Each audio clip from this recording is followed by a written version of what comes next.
পৰম কৃপালু প্ৰশান্ত শইকীয়া ছাৰক আমি আজি এই অনুষ্ঠান লাগি কৃপা কৰিবৰ কাৰণে আমি অনুৰোধ জনালো।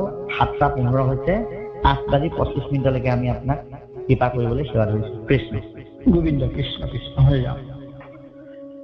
জয় গুৰু শংকৰ সৰ্বগুণাকৰ যাকৰি নাহিকো পাম, তোহাৰী চৰণকো ৰেণু শতক্তি বাৰ এক কৰহু প্ৰণাম, বাৰ এক কৰহু প্ৰণাম। কৃষ্ণ শিৰোমণি ভাগৱত চৰ্চা গ্ৰুপৰ পৰম ভক্তি ভাজন সভাপতি বাবজনা, মুখ্য উপদেষ্টা বাবজনা, সঞ্চালিকা আইগৰাকী, এই ভাগৱত চৰ্চা গ্ৰুপটিত বিভিন্ন দিশত আগুৱাই লৈ যাবলৈ কাণ্ডাৰী স্বৰূপে সেৱা আগবঢ়োৱা বিভিন্ন স্থানৰ বিভিন্ন বাপাই সমস্ত সুদূৰ দিল্লীৰ পৰা অসমৰ বিভিন্ন প্ৰান্তলৈকে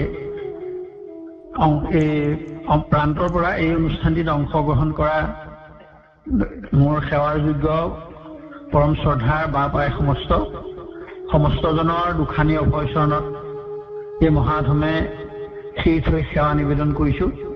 আমাৰ সেৱা গ্ৰহণ কৰি আমাক কৃপা কৰিব। আমাক আজি বিশেষকে নাম প্ৰসংগ এই অনুষ্ঠানটিৰ ওপৰত দুআষাৰ ক'বৰ কাৰণে, এটি পৰ্যালোচনা আগবঢ়াবৰ কাৰণে এটা দায়িত্ব অৰ্পণ কৰা হৈছে। আমি ইমানৰ পাত্ৰ নহয়, আমি শংকৰী সংগীত বিষয়টিৰ এজন ছাত্ৰহে।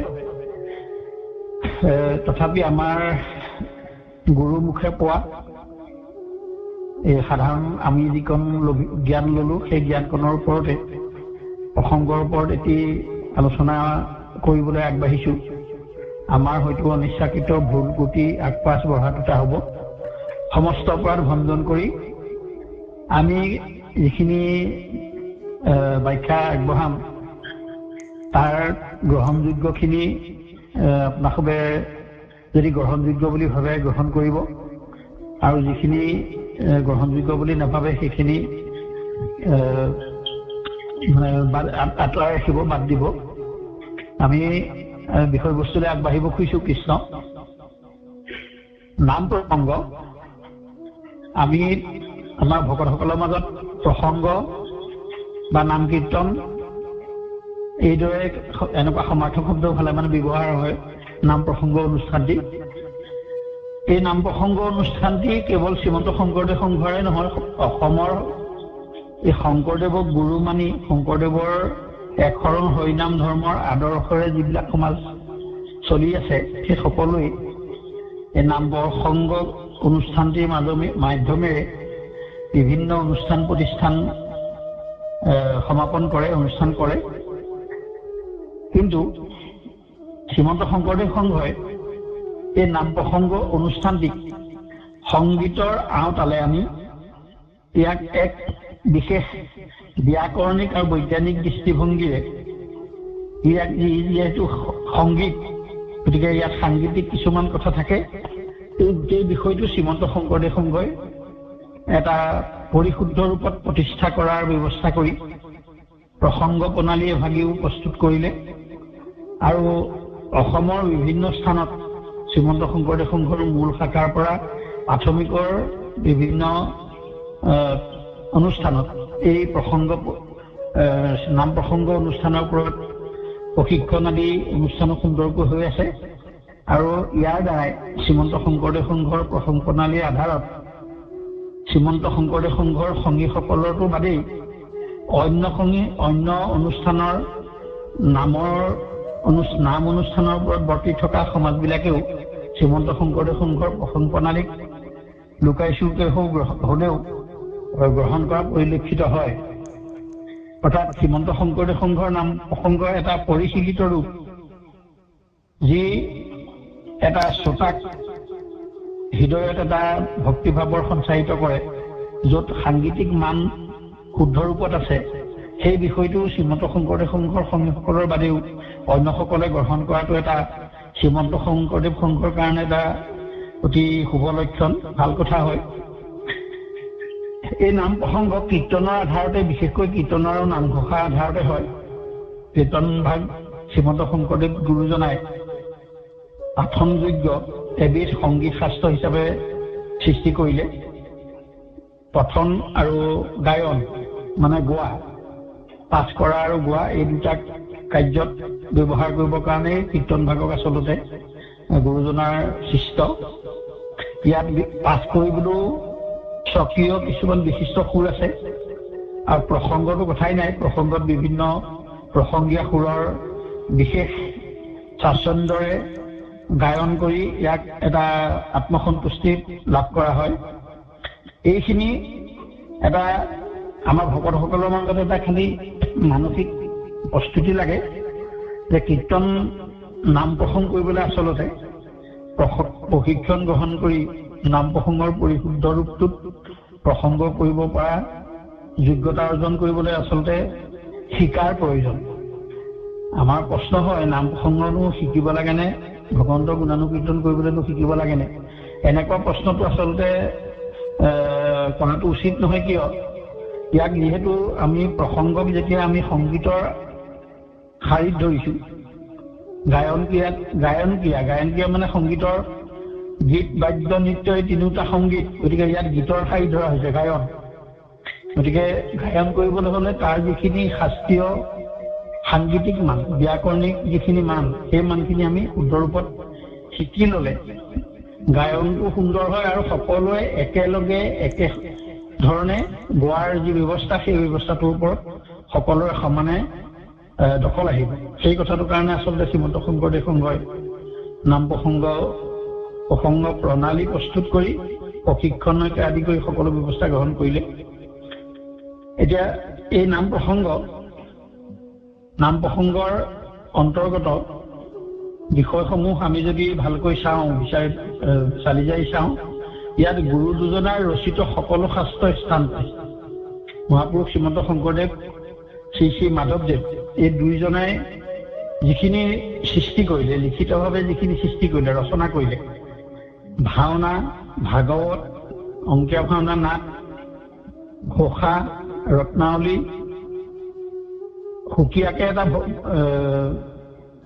তোতয় বা ভতিমা, এই গোটেই বস্তুখিনি এই নাম প্ৰসংগৰ আওতালৈ আহিছে। কোনোবা ভাগ হয়তো ততোধিক প্ৰয়োগ হৈছে, কিন্তু প্ৰায়খিনি এবাৰ হলেও সকলোখিনি ৰচনা সম্ভাৰ এই নাম প্ৰসংগৰ আওতাৰ ভিতৰত আছে।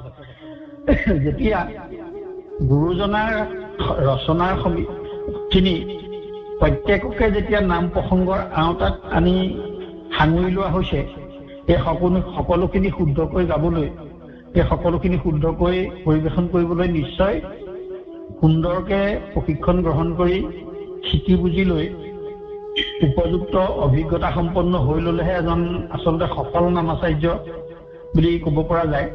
আচাৰ্য শব্দটো তাৰ লগত জড়িত হৈ আছে। এতিয়া সত্ৰসমূহত নামাচাৰ্য বুলি নকয়, নাম লগোৱা বুলি কয়। সত্ৰসমূহত নাম লগোৱা, পাঠে কি ইত্যাদি তেওঁলোকৰ বিষয়বাদ। কিন্তু শ্ৰীমন্ত শংকৰদেৱ সংঘই নাম লগোৱাজনক নাম লগোৱা বুলি নাই কোৱা, নামাচাৰ্য বুলি কৈছে। আচাৰ্য হ'ব লাগিব। আচাৰ্য এইকাৰণে হ'ব লাগিব, গুৰু দুজনাৰ ৰচনাৰাজি শুদ্ধ আৰু সুন্দৰকৈ সাংগীতিক মান ৰক্ষা কৰি, তাল মান ৰক্ষা কৰি, কাল বিধি ৰক্ষা কৰি প্ৰসংগ কৰিব পাৰিব লাগিব। সেইজনে আচাৰ্য। আমাক সেইটোকে ইংগিত দিছে প্ৰসংগ প্ৰণালী। নামাচাৰ্য এজন নিৰ্বাচন কৰিব, আচাৰ্য এজন নিৰ্বাচন কৰিব বুলি কৈছে। নামৰ এজন আচাৰ্যক নিৰ্বাচন কৰিব। গতিকে এই নামাচাৰ্য এই পদবীটো অতি তাৎপৰ্যপূৰ্ণ এটা পদবী, অতি গম্ভীৰ। ইয়াক শিকি বুজি নোলোৱাকে, তালমানৰ জ্ঞান নোহোৱাকে কীৰ্তনৰ শুদ্ধ ৰূপত গায়ন কৰিব পৰা, বিভিন্ন ছন্দৰ কীৰ্তন, বিভিন্ন ছন্দৰ ঘোষা বা বিভিন্ন ৰাগৰ কালবিধি ৰক্ষা কৰি গাব পৰাটো নামাচাৰ্যজনৰ সুন্দৰকৈ সেই গুণখিনি থাকিব লাগিব, শিকিব লাগিব। সেইকাৰণে নামাচাৰ্যক আচলতে আমি আচাৰ্য শব্দটোৱে শ্ৰীমন্ত শংকৰদেৱ সংঘই অভিহিত কৰিছে। নাম লগোৱা শব্দটো তাত নাই কোৱা।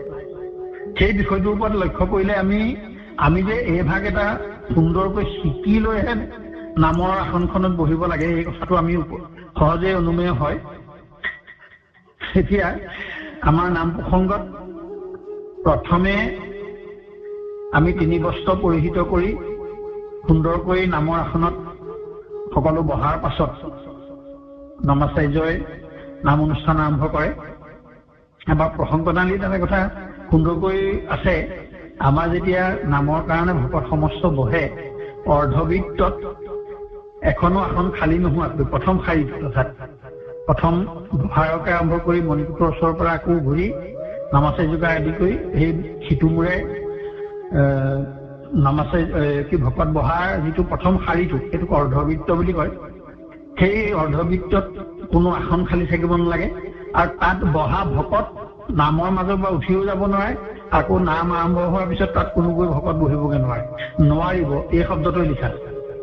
অৰ্থাৎ মালা আধাৰক যদি কল্পনা কৰা হয়, মাজতে যদি এপাহ ফুল নাইকিয়া হয় মালাধাৰৰ অক্ষুণ্ণতাটো নাথাকিব। সেইকাৰণে আচলতে সেই ব্যৱস্থাটো কৰিছে, সুন্দৰকৈ তাত দিয়া আছে এই কথাখিনি। দোহাৰৰ ভকত দুজন বহাৰ পাছত, অৰ্ধবৃত্তৰ ভকত দুজন বহাৰ পিছত নামাচাৰ্যই সেৱা ধৰি আসন গ্ৰহণ কৰিব, আৰু আসন গ্ৰহণ কৰি প্ৰথমে হৰিধ্বনি কৰিব। সেই হৰিধ্বনিটোৰ উদ্দেশ্যটো অৰ্থাৎ ভকতসকলক সেই নাম সাৰ শ্ৰৱণ আৰু কীৰ্তন এই দুটা কামৰ কাৰণে সকলো ভকতকে প্ৰস্তুত কৰি লোৱা। সেইখিনি সময়ৰ পৰা কোনো বাক্য বিনিময় যাতে নহয়, মৌনভাৱে নামষাৰ সকলো ভকতে অংশগ্ৰহণ কৰিবৰ কাৰণে এটা ইংগিত দিয়ে। আমি নাম আৰম্ভ কৰিছো দেই, আপোনালোক মনে মনে থাকক, এনেকে নকয়। ভকতীয়া এটা শাৰীত, ভকতীয়া এটা ভাৱত ও হৰি হৰাম কৰি নিস্তব্ধতা ৰক্ষা কৰাৰ পাছত নামাচাৰ্যই নাম আৰম্ভ কৰে। কোনেই গুৰুক স্মৰণ কৰি লয়, কৃষ্ণ শংকৰ গুৰু হৰিৰাম, গুৰু স্মৃতি। তাত আমাৰ এতিয়া শংকৰদেৱহে গুৰু। মই কোনোবাই যদি সোধে বোলে গুৰু স্মৰণ অকল শংকৰদেৱকে, আকৌ কৃষ্ণ হৰি ৰাম এই শব্দকেইটা কিয় আহে, তেনেকে হয়তো কোনোবাই মনতে যদি ভাবে, সেইটো আচলতে আমাৰ এটাই সেইকেইজন গুৰু আমাৰ, কৃষ্ণ শংকৰ গুৰু হৰি ৰাম, এই এটাইকেইজন আমাৰ গুৰু। কৃষ্ণ আৰু জগত গুৰু, পয়োভৰ বিশ্বনাথতে দিয়া আছে, জগত গুৰু বুলি কোৱা হয় ভগৱন্তক। আৰু সেই ভগৱতৰ অংশ অৱতাৰ পৰম গুৰু বা জগত গুৰু শ্ৰীমন্ত শংকৰদেৱ। হৰি আৰু ৰাম এই দুজনো গুৰু। আমাৰ সংসাৰৰ ক্লেশ পাপ তাপ দূৰ কৰি হৃদয়ত ৰাম শব্দটোৰে ৰাম নামে ৰমণ কৰি এই শুদ্ধ হৃদয়খন পবিত্ৰ কৰিবৰ কাৰণে আমি ৰাম উচ্চাৰণ কৰো। এই এটাইকেইজনক গুৰুৰ ঠাইত ধৰা হয়। সেইকাৰণে আমি আচলতে কৃষ্ণ শংকৰ গুৰু হৰিৰাম বুলি কোৱাৰ পাছত আকৌ পৃথকে জয় গুৰু শংকৰ সৰ্বগুণাকৰ যাৰ কেৰি নাহি কেও পাম গাব নালাগে। শংকৰদেৱক আকৌ সুকীয়াকে গুৰু বুলি আকৌ পুনৰ সেৱা ধৰাৰ আৱশ্যকতা অৰ্থাৎ নাই। গালে কোনো নামাচাৰ্যই গায়, গাব আচলতে নালাগে। কেলে আমি আটাইকেইজন গুৰুকে প্ৰথমেই স্মৰণ কৰিলো। আমি যাক গুৰু স্থানত যাক উপাসনা কৰো, যাক গুৰু স্থানত ৰাখি সেৱা কৰো, সেই সকলো গুৰুকে আমি অনুষ্ঠানটি আৰম্ভণি, আমাৰ অকল নামেই নহয়, আমাৰ পাঠ অনুষ্ঠানতো বা কোনোবাই বিবাহ পৰিচালনা কৰিবলৈ লওঁতে, বক্তৃতা আদি দিবলৈ লওঁতে প্ৰথমেই গুৰু কৃষ্ণ শংকৰ গুৰু হৰিৰাম ৰাম বুলি গুৰুক স্মৰণ কৰি লয়। কোনোবাই অনুচ্চ সুৰত কয় আৰু কোনোবাই উচ্চ স্বৰত হলেও সেই গুৰু বন্দনা কৰি লয়। সেয়া গুৰু বন্দনা হল। হোৱাৰ পাছতে যদি সন্ধ্যা প্ৰসংগ নহয়, আমাৰ আকৌ এই সন্ধ্যা প্ৰসংগ শব্দটোতো এটা কথা মাজতে মনত পৰোঁতে কৈ থৈ যাওঁ। আমাৰ এই চৈধ্য প্ৰসংগ বুলি এটা শব্দ আমাৰ সন্ধালনিকে প্ৰয়োগ হয়। আচলতে চৈধ্য প্ৰসংগটো বেলেগ বস্তু এটা। সত্ৰসমূহত ৰাতিপুৱা 6-7 মান বজাৰ পৰা ৰাতি 10 বজালৈকে এটা পৰিক্ৰমাত তাত এই হৰি চৰ্চা হৈ থাকে। সত্ৰ বিভিন্ন বিষয়ভাৱ আছে, সেই বিষয়ভাৱ সকলোকে এটা ৰুটিন দিয়া আছে। সেইমতে তেখেতসকলে সেই সত্ৰৰ অনুষ্ঠান পৰিক্ৰমাটো ৰক্ষা কৰে। 14টা কাৰ্যসূচী পালন কৰে কাৰণে প্ৰসংগ শাৰীত ধৰি 14 প্ৰসংগ বুলি সেই সত্ৰত কয়। সেইটো বৰ বিস্তৃত ব্যাখ্যা এটা আছে, মই সেই ইমান দূৰলৈ নাযাওঁ, সময়টো কম। কিন্তু আমাৰ নাম প্ৰসংগ যিভাগ সন্ধিয়া কৰা হয়, গুৰু ভতিমাৰ পৰা লীলামালালৈকে গোৱা হয়, সেই ভাগক কিন্তু 14 প্ৰসংগ বোলা নাযায়। সেইভাগ আমাৰ প্ৰসংগ প্ৰণালীতে বৰ সুন্দৰকে আছে। সন্ধ্যা প্ৰসংগ বুলি নাম ভাগ আছে তাত। আৰু আমাৰ বৰদলৈ ছাৰে, যোগেশ্বৰ বৰদলৈ ছাৰে তেখেতৰ ৰচনাৱলীত এইটো প্ৰবন্ধ এটাত এই কথাটো উল্লেখ কৰিছে আৰু তেখেতে প্ৰসংগ প্ৰশিক্ষণ দিওঁতেও ঠাই বিশেষে এই কথাখিনি কৈছিলে। আমাৰ তেখেতৰ প্ৰসংগত প্ৰশিক্ষণত অংশগ্ৰহণ কৰা ভকত যদি আছে তেখেতসকলৰ হয়তো মনত পৰিব। গতিকে সন্ধ্যা প্ৰসংগত আমি আচলতে এই গুৰুভতিমাৰ পৰা লীলামালালৈকে যিখিনি গায়ন কৰোঁ সেইখিনিত 14 প্ৰসংগৰ শাৰীত ধৰা নহয় বা 14 প্ৰসংগ নহয়ও। সেয়া হয়তো বিষয় দুটামান বিষয় বাঢ়িব বা কমিব এনেকুৱা হ'ব বা যিয়ে নহওক, আমি এই সন্ধ্যা প্ৰসংগ ভাগক সন্ধ্যা প্ৰসংগ বুলিহে ক'ব লাগে। এতিয়া সন্ধ্যা প্ৰসংগৰ বাদে বাকী 3 ভাগ প্ৰসংগ, পুৱা, দেওপৰীয়া আৰু দুপৰীয়া, এই 3 ভাগ প্ৰসংগ বা বিয়লি প্ৰসংগ আমি বৰগীতে গুৰু স্মৰণৰ পিছতে পুনেই বৰগীত এভাগ ধৰিব লাগে। সেই সময়ৰ মতে ৰাগৰ কাল নিৰ্ণয় কৰা থোৱা আছে। সময়ত নিৰ্দিষ্ট সময়ত নিৰ্দিষ্ট ৰাগৰ বৰগীত আমাৰ পৰিৱেশন হ'ব। আমাৰ প্ৰসংগ প্ৰণালী সুন্দৰকৈ দিয়া আছে, কোন সময়ত কোন বিভাগ ৰাগ পৰিৱেশন কৰিব লাগে। সেই ৰাগ বিধি ৰক্ষা কৰি, অৰ্থাৎ ৰাগ বুলিলে ৰাগৰ সময়মতেহে ৰাগ গাব লাগে, নহ'লে পুৱাৰ গীত গধূলি গাই ধনভৰে কিল খায়, সেই তেনেকুৱা এটা প্ৰবচনো আছে। আমি সেই ৰাগ ৰক্ষা কৰি, ৰাগৰ কাল ৰক্ষা কৰি ৰাগ এভাগ দি আমি বৰগীত ভাগ শুদ্ধ ৰূপত গাব লাগে। এতিয়া আমি ৰাগ প্ৰকাশ কৰোঁতে, গুৰুজনাৰ সৃষ্ট ৰাগসমূহ প্ৰকাশ কৰোঁতে মংগলসূচক শব্দৰে আমি ৰাগ দিব লাগে। ৰাগ দিয়াৰ এই শব্দবিলাকক আমি যিকেইটা শব্দৰে ৰাগ দিওঁ, কৃষ্ণ শংকৰ গুৰু হৰিৰাম বা গোবিন্দে গোবিন্দে ৰাম বা অকল ৰাম বুলি টানিও আমি ৰাগ দিওঁ। এই ৰাগ দিয়া এই শব্দবিলাকৰ নাম স্তোভাক্ষৰ বুলি কয়। টানানা হাউৰি বুলিও ৰাগ দিয়ে, বন্ধা ৰাগবিলাকত দিয়ে সত্ৰত। এই শব্দবিলাক অৰ্থহীন শব্দ প্ৰয়োগ কৰিব আচলতে নালাগে। আমি যিহেতু ভগৱন্তক উপাসনা কৰা এটি ব্যৱস্থাৰ মাজলৈ গৈ আছো, গতিকে আমি ভগৱন্তৰ নামেৰে মংগলসূচক ধ্বনি শব্দৰে আমি ৰাগ ভাগ দিব লাগে। আমি কৃষ্ণ শংকৰ গুৰু হৰিৰাম বুলি ক'ব লাগে। এইদৰে ৰাগ এভাগ দিব লাগে। আমি যদিও কৃষ্ণ শংকৰ গুৰু হৰিৰাম বুলি গুৰু স্মৰণ কৰিলো, কিন্তু পিছৰ ভাগ গুৰু স্মৰণৰ শাৰীত নপৰে। আচলতে পিছৰ ভাগ ৰাগটি প্ৰকাশ কৰিবৰ কাৰণে আমি সেই মংগলসূচক শব্দকেইটা প্ৰয়োগ কৰিছো, অৰ্থাৎ স্তোভাক্ষৰকেইটা প্ৰয়োগ কৰিছো। এইকেইটাক স্তোভাক্ষৰ বুলি কয়। সেই প্ৰয়োগেৰে আমি ৰাগটো প্ৰকাশ কৰিব লাগে।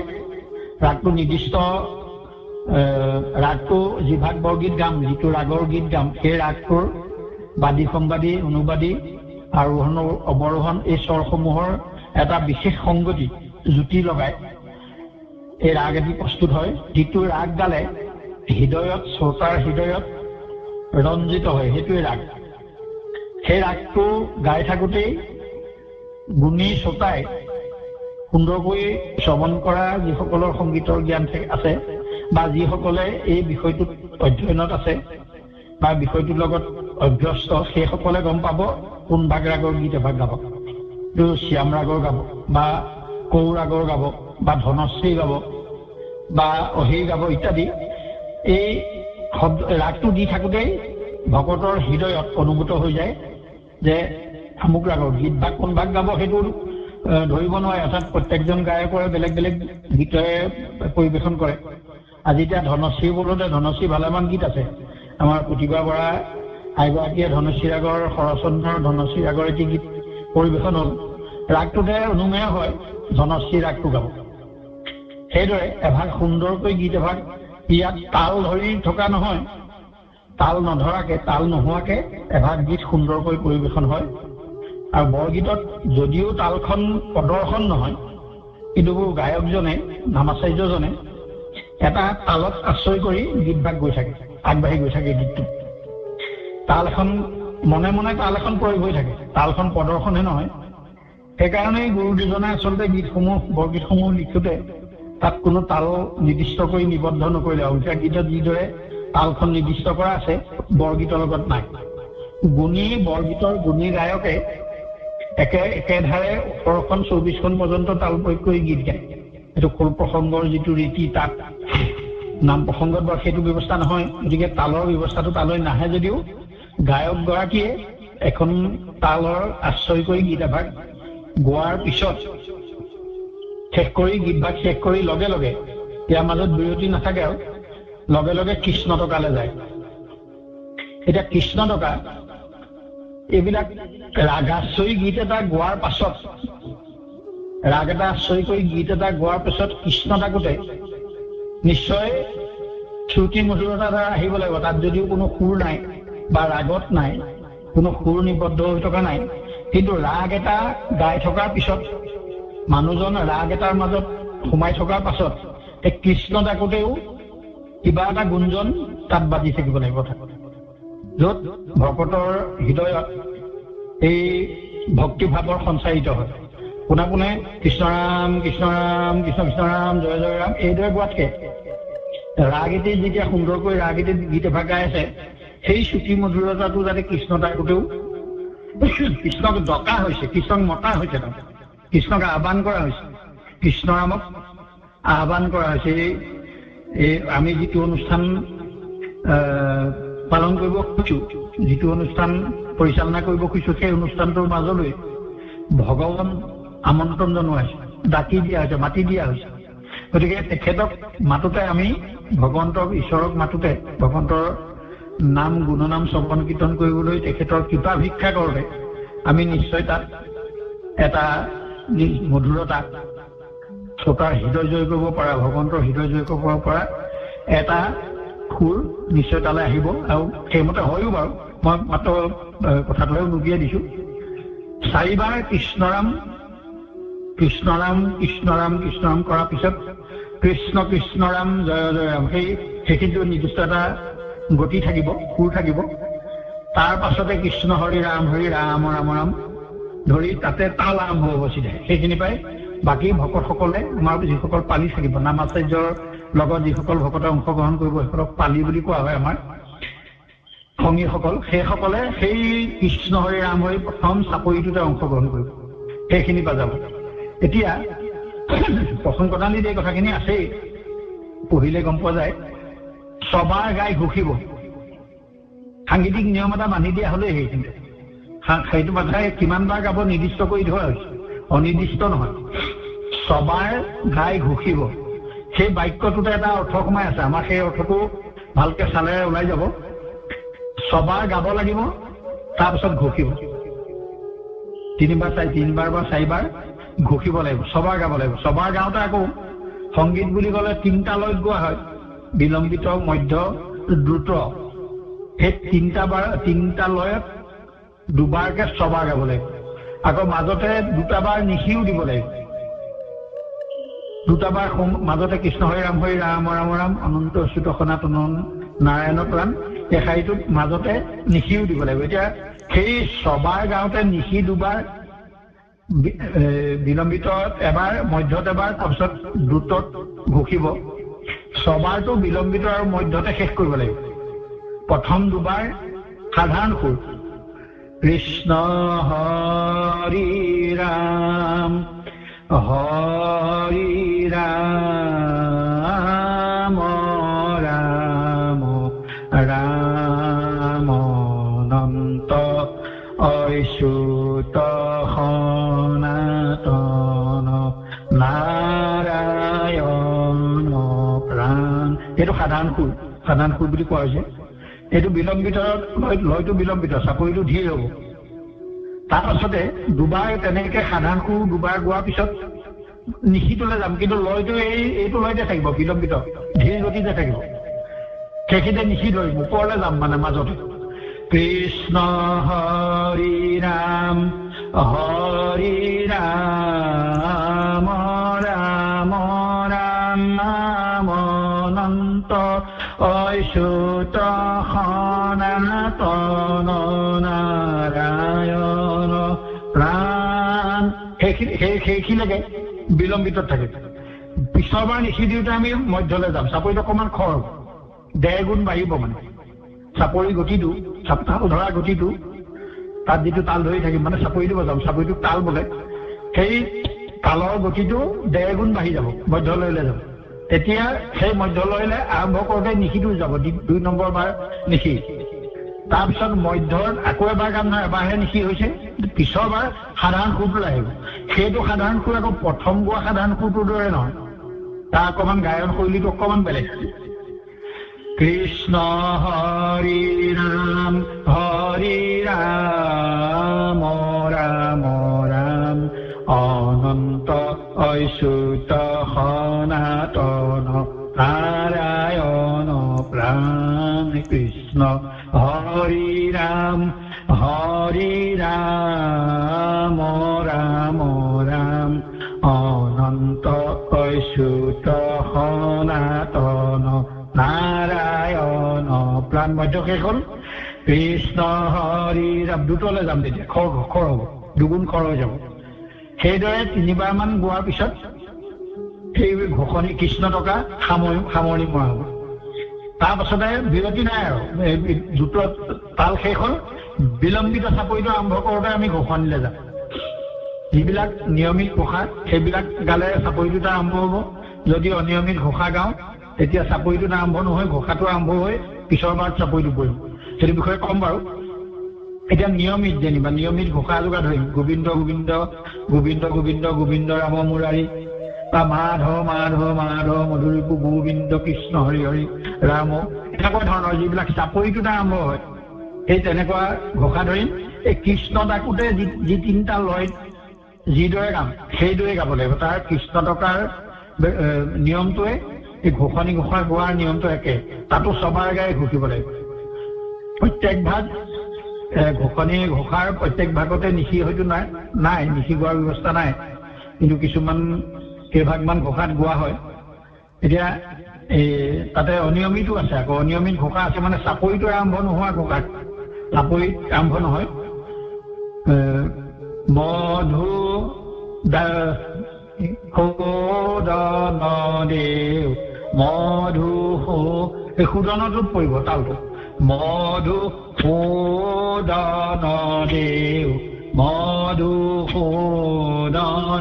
দেৱ তুয়াবিনে অগতিৰ গতি নাই কেও মধুসূদ সেইভাগ অনিয়মিত আকৌ আমি গোবিন্দ গোবিন্দ ঘোষা গাই থাকোঁতে শেষৰ জোকাত আমি অনিয়মিত কৰি গাওঁ তাত তালটো আগত কি ঘোষা ভাগ আগতে ধৰি তাৰপিছত তাল ধৰোঁ এইবিলাকক অনিয়মিত বুলি কয় কীৰ্তনতো তেনেকুৱা আছে তেনেকে গোৱা হয় এতিয়া সেই প্ৰত্যেক ভাগ এতিয়া আমি দীনবন্ধুৰাম ধৰিম যেনিবা সেইভাগ নিয়মিত ঘোষা তাত কিন্তু নিশি দি গাম তাত আকৌ নিশি আছে এই কৃষ্ণ ডাকোতে আমি যেনেকে নিশি দিছিলোঁ বুলি নিশি দিয়ে ধৰে আকৌ সকলো ঘোষাতে নিশি নাগায় মানে নিশি নোগোৱা গোৱা এটা কথাও আছে বাৰু কিয় সকলোতে নিশি দি গাব নোৱাৰি বা কিয় গোৱা নহয় সকলো ঘোষণি ঘোষাত অৰ্থাৎ আমাৰ নাম প্ৰসংগ দুটা ব্যৱস্থাই আমাৰ মানে প্ৰদৰ্শন হয় কি সম্পাদিত হয় এভাগ নৃত্য প্ৰসংগ আন ভাগ নৈমিত্তিক প্ৰসংগ আমাৰ নৃত্য প্ৰসংগ যি ভকতসকলে পুৱা হওক বা সন্ধিয়াই হওক গুৰু সেৱাৰ গৃহত গুৰু গৃহত শৰণ ভজনৰ সম্পূৰ্ণ চৰ্চা কৰাৰ পাছত এভাগ প্ৰসংগ কৰা নিয়ম ভজনীয়াসকলৰ সেই প্ৰসংগত যিখিনি গীতপদ ব্যৱহাৰ হয় তাত অৰ্থাৎ এই নিশি জাতীয় এনেকুৱা সুৰ প্ৰয়োগ কৰা বিধি সন্ত মহন্তসকলে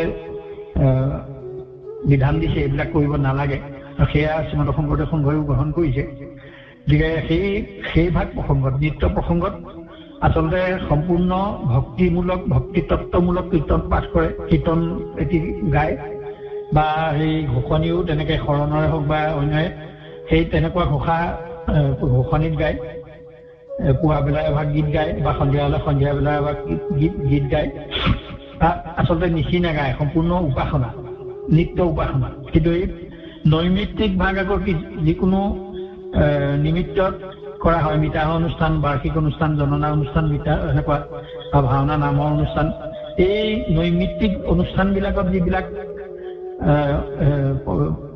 গোৱা হয় তাত নিশি দি গাব পাৰি তাত নিশি নিদিয়াখিনিও গাব পাৰি কিন্তু এই নৃত্যতহে নিশি নিদিয়া গোৱাটো উচিত কিন্তু নৈমিত্তিকত নিশি নিদিয়াও গোৱা হয় কিন্তু নিশি দিয়াখিনি তাত বিশেষ বহুলভাৱে গোৱা ঘোষণি ঘোষা এতিয়া নিৰ্বাচনৰ কথাটো আমাক বৰদলৈচাৰে এইটো লিখিত ৰূপতো আছে। আমাৰ যোগেশ্বৰ বৰদলৈচাৰৰ ৰচনা সম্ভাৰখন যদি কোনোৱে পঢ়িছে বা বিভিন্ন নাম ধৰ্মকে আদি কৰি বিভিন্ন এই আলোচনী বিলোচনীবিলাক বা মণিকাঞ্চন পঢ়িছে কোনোবাই, তাত হয়তো পাব ছাৰৰ পুনৰীক্ষণত প্ৰসংগ, তাল ৰহস্য, অভ্যাসনৰ এনেকুৱা প্ৰবন্ধবিলাকত ছাৰে এই কথাখিনি উল্লেখ কৰিছে।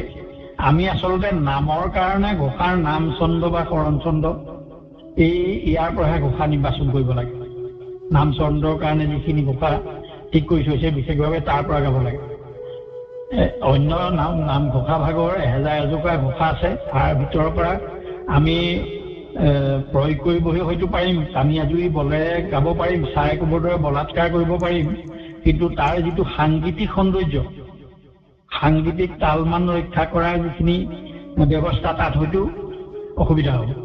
শ্ৰোতাৰ হৃদয়ত অকণমান আমনি কৰিব যেন তেনেকুৱা ধৰণৰ হ'ব। অৰ্থাৎ মুক্তিটো নিষ্ক্ৰিয় যিটোও গাই দিব পাৰোঁ আমি, মই দুআচাৰৰ কি হ'লে তোমাৰো গাব পাৰিম, বা হৰি নামৰ আখৰেও বৈকুণ্ঠ প্ৰকাশে এইভাগো গাব পাৰিহে হয়, কিন্তু তাত সাংগীতিক যিটো প্ৰসংগৰ সাংগীতিক সৌন্দৰ্য মান যিটো সেইটো ৰক্ষা নপৰে।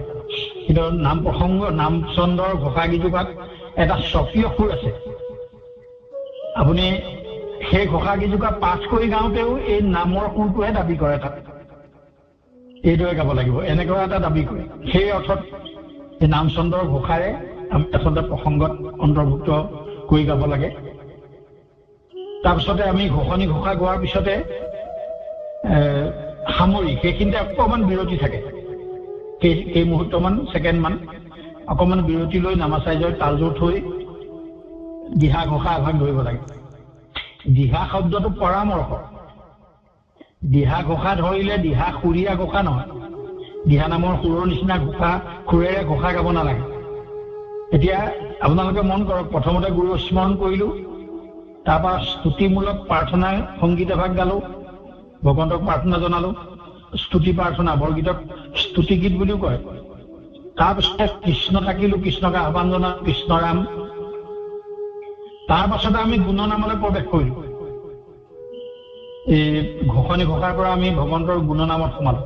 সেইখিনিৰ পৰা পিছৰ চোৱা গুণনামৰ পিছত সেই নামৰ যি মহিমা, নামৰ যি আমাক উপকাৰ কৰিব পৰা যিটো গুণ, যশ, লীলা, এইখিনি দিহা নামত আছে। আমি ভগৱন্তৰ নাম ল'লে আগস্থাত নাম ল'লো, এই নাম ল'লে কি হয় বা পিছত আমি গাম, নামত অংশগ্ৰহণ কৰিছোঁ, এই নাম ল'লে আমাৰ কি উপকাৰ হ'ব, ইয়াৰ পৰা আমাৰ কি পুণ্য কেনেকে হ'ব, নাম নোলোৱাজনৰ কি হ'ব, লোৱাজনৰ কি হ'ব, দুষ্ট বুদ্ধিয়ে লোৱাজনৰ কি হ'ব, সৎবুদ্ধিয়ে লোৱাজনৰ কি হ'ব, সেই দিহা ঘোষা ভাগত প্ৰকাশ হয়। ভগৱন্তক ভজিলে পৰম গতি পাৱে, ভগৱন্তক নভজি চলয় জমত হয়, ভগৱন্ত ভকতক সমনে নধাৱে। এইবিলাক উপদেশ দিহা পৰামৰ্শ দিছে। ভগৱন্তক সেইকাৰণে ভজনা কৰিব লাগে। ভগৱন্তক ভজিলে এনেকুৱা ধৰণৰ, আৰু তাৰ আগতো বহুত আছে, মই এনেই সৰুকৈ উদাহৰণ এটাই কৈছোঁ। হিয়াৰ মাজে নামৰ ভাণ্ডাৰ মুখে বা জয়, সেই ভাগতো আছে তেনেকে। তেনেকুৱা পৰামৰ্শমূলক ঘোষা ভাগক কীৰ্তন ধৰ্মৰ গোৱাৰ ব্যৱস্থা কৰা হয়। এনেই নাম ঘোষাত ঘোষা আৰু পদ বুলি সুকীয়াকে নাই, সকলো ঘোষাই, কিন্তু দিহা ঘোষা গাওঁতে ঘোষাৰ সেই এভাগ ঘোষাক এটা কেইশাৰীমান ঘোষাক প্ৰথম দুটা শাৰী ঘোষা হিচাপে আৰু পিছৰখিনি পদ কৰি গোৱা, পদত অকল নামাচাৰ্যজনে লগাই দিয়ে, পিছত সেই প্ৰথম গোৱা ঘোষা দুখাৰী ভকতসকলে পালীসকলে দোহাৰে। কীৰ্তন ধৰ্মী সেইটো, কীৰ্তন এটা আমি সেইটোহে গাওঁ, ঘোষা জোকা দোহাৰি থাকে ভকতে, নামাচাৰ্যজনে পদ গায় বিভিন্ন সুৰত। সেই ধৰ্মটোৰে দিহা ঘোষা গোৱা হয়, কীৰ্তন ধৰ্মী।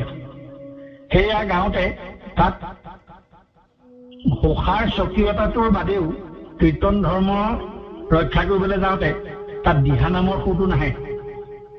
তাত এনেকুৱা সুন্দৰ সুৰ এটা আৰোপিত হয়, তাত দুইটা বস্তু সংমিশ্ৰণ হয়। কীৰ্তনৰ সুৰটো অকণ বাজিব আৰু নাম ঘোষাৰ স্বকীয় সুৰটোও থাকিব। দুইটা সংমিশ্ৰণেৰে সুন্দৰ সুৰ এটা তাত সংযোজন হয়। এ ভাৱ ভাই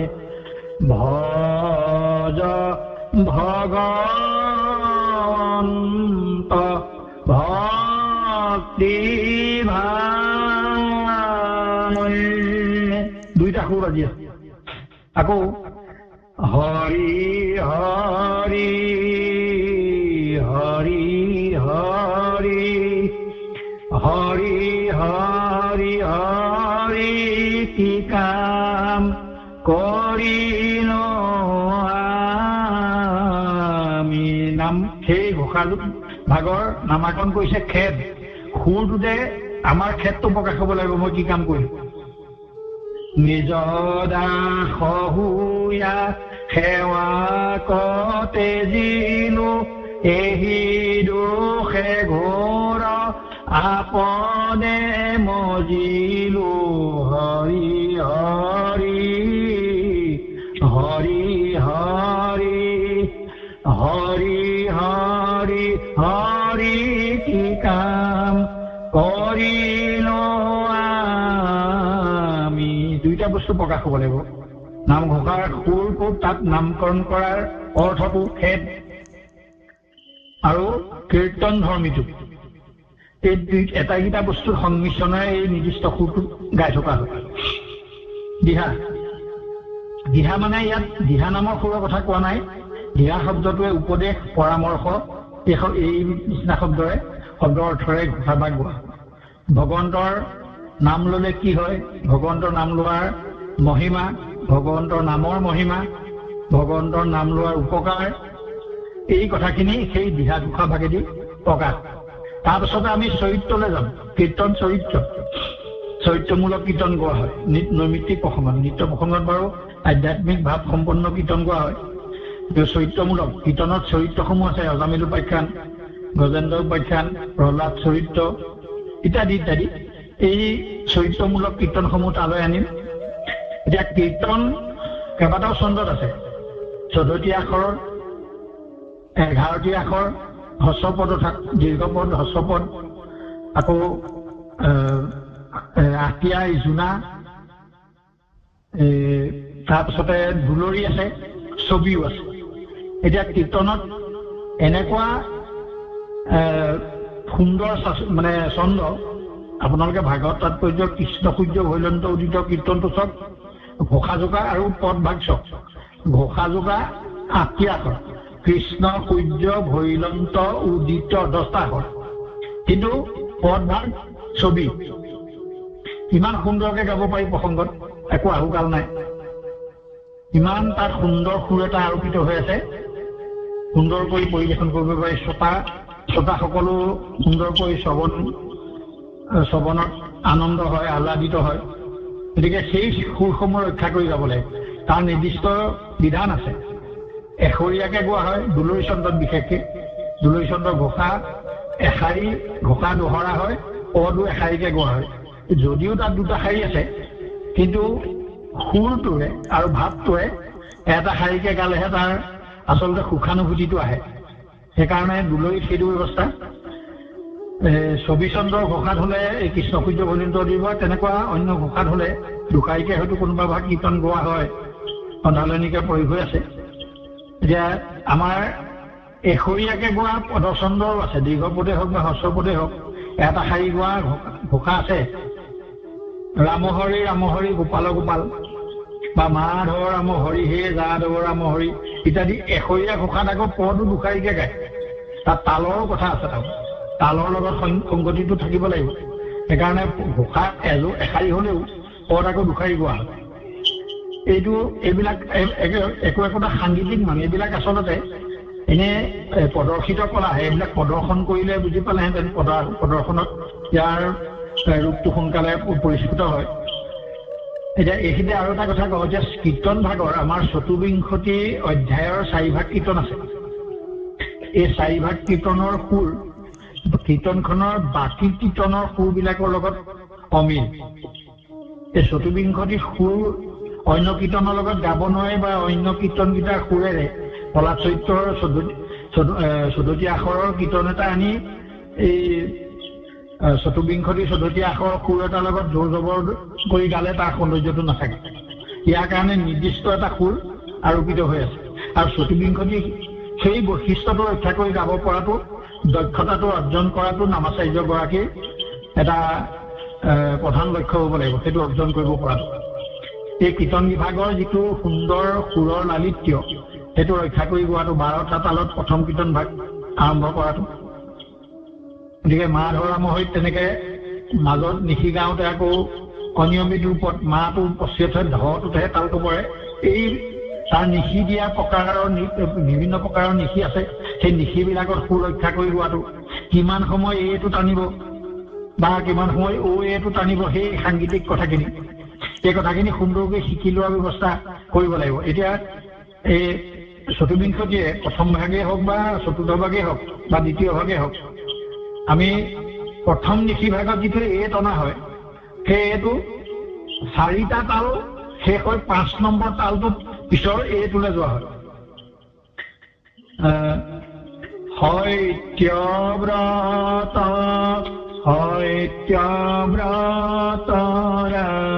সুৰটো পটককৈ অহা নাই। মই স্বৰূপে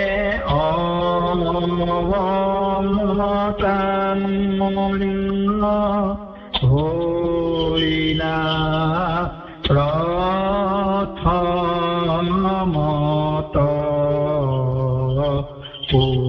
উদ্ধাৰিলা বেদ প্ৰভু প্ৰণয় জনত। তাৰপিছত ঘোষালৈ গলো। অসত্যব্ৰত ৰাজাক দেখাইলা নিজ মায়াই,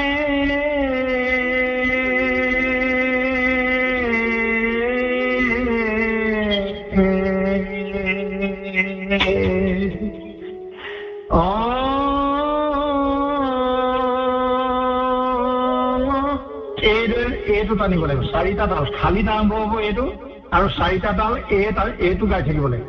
তাৰপিছত 5 নম্বৰ যিটো তাল, সেই 5 নম্বৰ তালটোত পিছকাইলৈ যাম। নধৰিলে সমুদ্ৰে তোমাৰ মৎস্যকায়া জয়, এইটো কৈ থাকিম।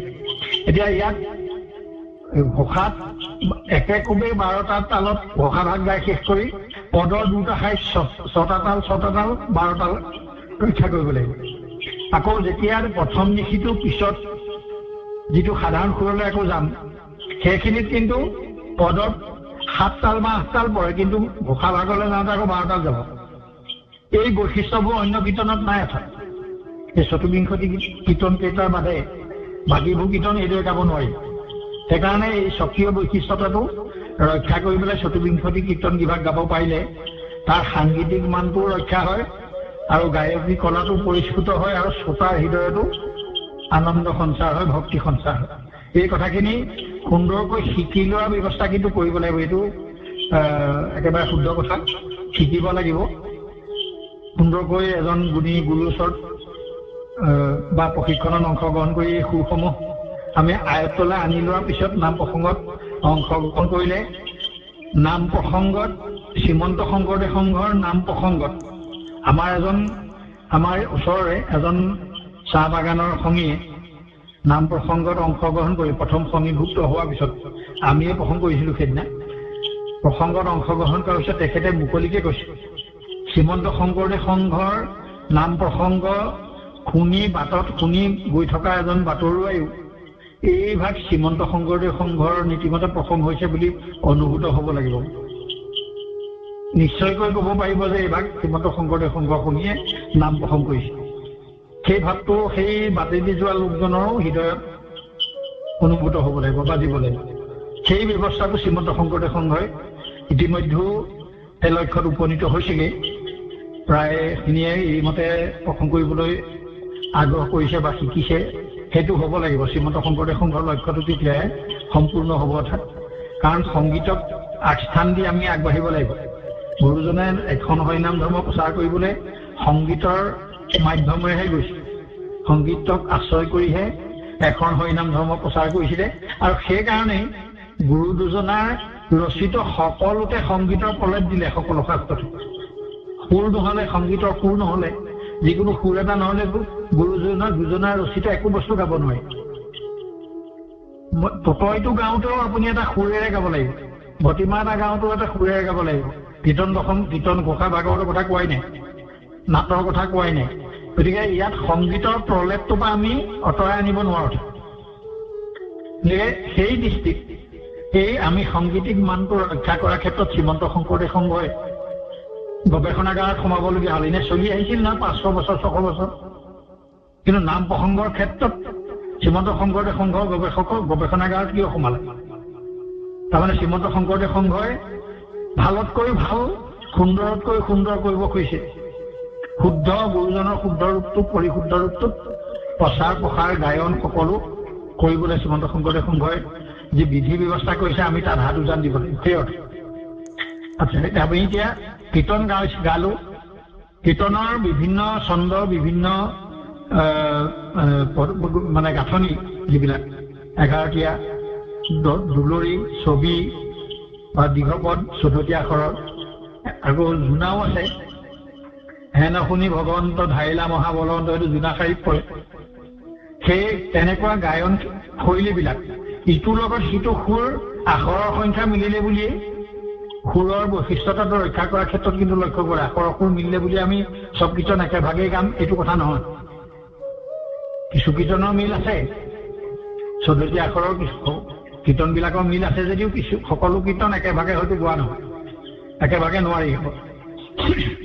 এতিয়া অনিয়মিত কীৰ্তন, কীৰ্তনতো অনিয়মিত আছে, প্ৰায় 76% কীৰ্তন অনিয়মিত।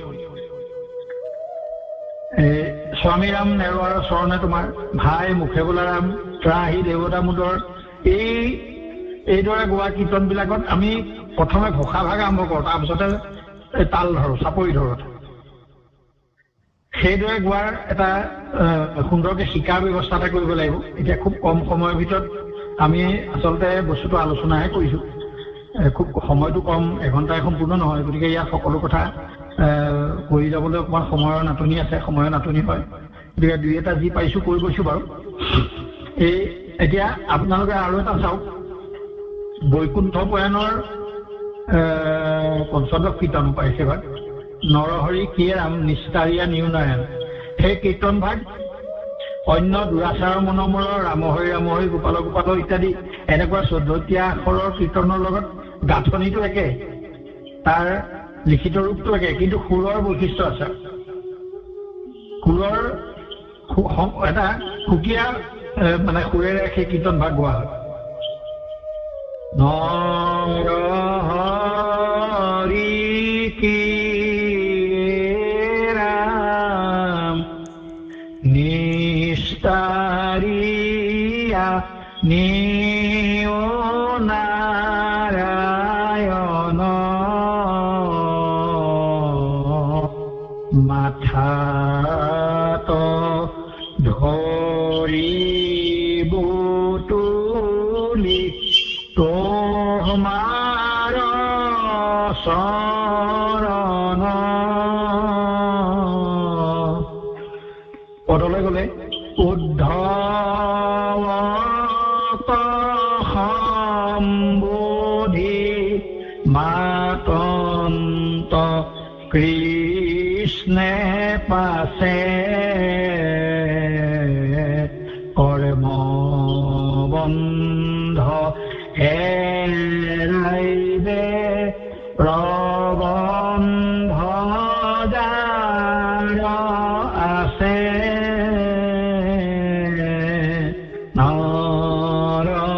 নৰহৰি, এইদৰে যোৱা হয়। সেই একে নিচিনাই সুৰটো অকণমান অগা পিছা মানে ওচৰা ওচৰিকে যায়। ভাই মুখে বোলা ৰাম শ্ৰীমন্ত ঘৰণৰ প্ৰথম কীৰ্তন ভাগ। ভাই মুখে বোলা ৰাম হৃদয়ে ধৰা ৰূপ, এতেকে মুকুতি পাইবা কহিৰ স্বৰূপ। ওচৰা ওচৰিকে দুই ভাগ হ'ল অকণমান অকণমান ক'ৰবাত মিল আছে ক'ৰবাত মিল হয়তো নাই কিন্তু দুই ভাগ যেন ওচৰা ওচৰিকে গৈ আছে সেইদৰে গতিকে এই কথাবিলাক আমি সুন্দৰকৈ এই কথাবিলাক আমি প্ৰশিক্ষণৰ যোগেদি শিকিব লাগিব তাত আমি শিকাৰ মানসিকতাটো আমাক সুন্দৰকৈ লাগিব শিকাৰ মানসিকতাৰে আমি আগবাঢ়ি এই প্ৰসংগ অনুষ্ঠান নিজে সম্পাদিত কৰিবলৈ বা নৃত্য প্ৰসংগ নিজে কৰিবলৈও বা নৈমিত্তিক অনুষ্ঠানৰ দায়িত্ব দিলে নৈমিত্তিক অনুষ্ঠানতো আমি নিজে কীৰ্তন ভাগ প্ৰসংগ অনুষ্ঠান ভাগ সম্পাদন কৰিবলৈ এই কথাখিনি আমি সুন্দৰকৈ শিকি লোৱাৰ পিছতহে আমি আচলতে নামৰ আসনত গ্ৰহণ কৰিব লাগে আমি প্ৰবীণ নামাচাৰ্যসকলৰ কথা নকওঁ কাৰণ তেখেতসকলে এটা নিৰ্দিষ্ট এটা গতত প্ৰসংগ কৰি আহিলে অভ্যস্ত হৈ আছে এতিয়া নতুনকৈ কিবা এটা শিকিব হয়তো নোৱাৰিব কিন্তু নবীন যিসকল আমি আগবাঢ়ি আহিছে আমাৰ যুৱ প্ৰজন্ম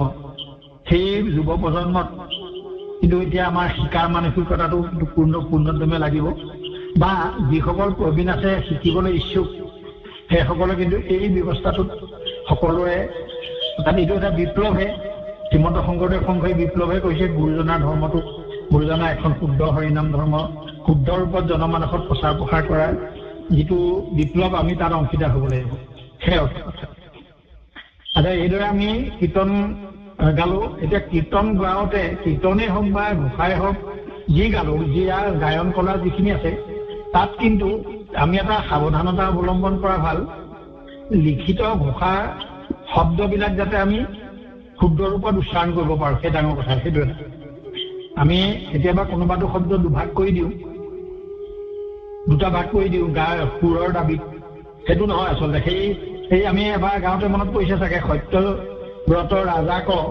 দেখাইলা নিজৰ মায়া তেনেকে গাইছো ৰাজা কটোত অকণমান বিৰাম দি দিছো ক দেখাইলা যদি গাওঁ কেনেবাকে সত্যব্ৰত ৰাজা ক দেখাইলা নিজৰ মায়া অৰ্থটো বিকৃত হৈ যাব তেতিয়া তেনেকুৱা আমাৰ বহুত জেগাত হয় কীৰ্তনবিলাকত সেই কথাটোৰ প্ৰতি কিন্তু আমি বিশেষভাৱে লক্ষ্য কৰিব লাগিব আমাৰ নামঘোষা প্ৰাৰ্থনা কৰোঁতেও হয় মোটপৰ এজ্ঞান শূন্য হীনমতি নাই সেই গাঁৱতে মোটপৰ এজ্ঞান শূন্য হীনমতি একেলগে শব্দটো বনাই পেলাই শূন্য হীনমতি একো অৰ্থ নাইকিয়া শব্দ এটা হৈ যায় এই কথাখিনি গায়কে আমি ভালকে ঘোষা চোকা পঢ়ি নিৰ্দিষ্ট শব্দটোত গোৱাটো আৰু ক'ত আমি বিৰাম দিম ক'ত ৰম মানে মোটপৰ জ্ঞান শূন্য হীনমতি নাই ৰাম তেনেকে আছে সেইদৰে আমি গাবলৈ শিকিব লাগিব অকল মই ঘোষাকে কোৱা নাই কীৰ্তনৰ কথাও কৈছো কীৰ্তনৰ পথসমূহ গাওঁতে বা এনে পাঠ কৰিবলৈ লওঁতেও ভাগৱতে হওক ঘোষাই হওক কীৰ্তনে হওক এই শব্দ উচ্চাৰণৰ কথাত ক'ত বিৰাম দিম সেইটো বিৰামটো বৰ ডাঙৰ বস্তু সংগীতৰ গায়ন কলাত ক'ত ৰম অৰ্থাৎ বিৰাম মানে ক'ত জিৰণি ল'ম কোনখিনিত কণ্ঠটোৱে ৰৈ দিব উশাহ ক'ত সলাব এই কথাটোৰ ওপৰত কিন্তু বিশেষ সতৰ্কতাৰে আগবাঢ়িব লাগিব নহ'লে এজনে গাব 100জনে শুনিব বুলিতে আকৌ শুনিতে সতনিৰ দৰে নাম ধৰ্ম বিপৰীত নাম ধৰ্ম সেইকাৰণে বিপৰীত ধৰ্ম এই গুৰুজনাৰ এই ধৰ্মকলাটো সেইকাৰণে বিপৰীত বুলি কোৱা হৈছে এই বিপৰীত কথাবোৰ এইবোৰে আচলতে কেলে বিপৰীত শব্দটো যে নাম ধৰ্ম বিপৰীত মানে অন্য লগত নিমিলে তাত ইয়াৰ এই কথাবোৰ আছে এই কথাখিনি সূক্ষ্ম কথাখিনি আমি মন কৰিবলগীয়া আছে নহ'লে আকৌ এই কদে খাইলা গালে তেতিয়া সেইটো বিপৰীত হ'ব এটা সেইটো বিপৰীতলৈ আচলতে নাই কোৱা আচলতে গুৰু ধৰ্মত আমি গাঁৱতে শুনি থাকোঁতেই বিষয়বস্তুটোৰ ওপৰত জ্ঞান লাভ হ'ব লাগিব নহয় উপলব্ধি আহিব লাগিব শ্ৰোতাসকলৰ 100জনে শুনে বুলি কৈছে শুনিতে সতনিতে কিন্তু 1000জনেও শুনি থাকিব আজিকালি দুৰ্ভাগ যন্ত্ৰ ব্যৱহাৰ কৰি পাঠ কৰে নাম গায় বা বিভিন্ন প্ৰচাৰ মাধ্যমেদি প্ৰচাৰ কৰে ইউটিউবতে হওক বা মানে টিভিতে হওক বা ৰেডিঅ'তে হওক এই প্ৰচাৰ মাধ্যমটো আছে লগতে গতিকে প্ৰচাৰ মাধ্যমে অইনে শুনাকে যেতিয়া গাম আমি যেনে তেনে মহতিয়াই লৈ গ'লে নহ'ব যেনি তেনি শব্দ দুভাগ 4 ভাগ কৰি গতিকে ক'ত উশাহ সলাই গাব লাগিব সেই কথাটো শিকাৰ ওপৰত কিন্তু বিশেষ লক্ষ্য কৰিব লাগিব আমাৰ আগতে আমাৰ শ্ৰদ্ধাৰ বৰদলৈ ছাৰে এই কথাটোৰ ওপৰত বৰ লক্ষ্য কৰে আৰু ছাৰে নিজে গাওঁতেও এই কথাটোত তেখেতে অভ্যস্ত বাৰু তেখেতে সেইমতে কৰে আৰু তেখেতৰ যদি কোনোবাই তেখেতৰ শ্ৰব্য কেছেট আছে তেখেতে গোৱা শুনিছে বা কেছেটো যদি কোনোবাই শুনিছে গম পাব তেখেতৰ গায়ন কলাটো অতি সুন্দৰ, অতি মধুৰ। তেখেতে এই কথাবিলাকত নাটৰ গীত গাই থাকোঁতেও আমি অংকীয়া নাট আমাক শিকাওঁতে তেখেতৰ গায়নত আমি মন কৰোঁ যুক্তাক্ষৰ উচ্চাৰণৰ যিটো ধৰণ ছাৰৰ, আৰু এই শব্দ মানে নভগাকে গোৱাটো, নফলাকে গোৱাটো, সংস্কৃত গালেও সেই কথাটোৰ ওপৰত কিন্তু বিশেষ লক্ষ্য কৰিবলগীয়া কথা আছে। বিৰামটো যিটো বিৰাম, জ্যোতি, সংগীত ভাষাত জ্যোতি বুলি কয়, জ্যোতিচিন। আমাৰ ব্যাকৰণতো সেইটো জ্যোতিচিন আছে, শব্দত ক'ত কি চিন বহে। এই কথাবোৰ লক্ষ্য কৰি আচলতে প্ৰসংগ কৰিব দেখে পৰা দক্ষতা সম্পন্ন লোকজনকে আচলতে নামাচাৰ্য বুলি কয়। সেইকাৰণে নামাচাৰ্য শব্দটো প্ৰয়োগ কৰিছে। সেইকাৰণে নাম লগোৱা বুলি নাই কোৱা। লগাই দিয়া জনে যেনি তেনি গাব, যেনে তেনে গাব। এই আচাৰ্য বুলি ক'লে আকৌ দায়িত্ব এটা আহিবই। সেই কথাখিনিৰ ওপৰত আমি অকণমান ভাবিব লগা আছে। তাৰপাছতে আমি সামৰিম, এতিয়া নাম সামৰিম। ৰাম ৰাম ৰাম ৰাম ৰাম ৰাম ৰাম, হৰি ৰাম ৰাম ৰাম, কৃষ্ণ ৰাম কৃষ্ণ ৰাম, তাৰপিছতে 16টা ৰাম আৰু 4টা ৰামে সামৰিম।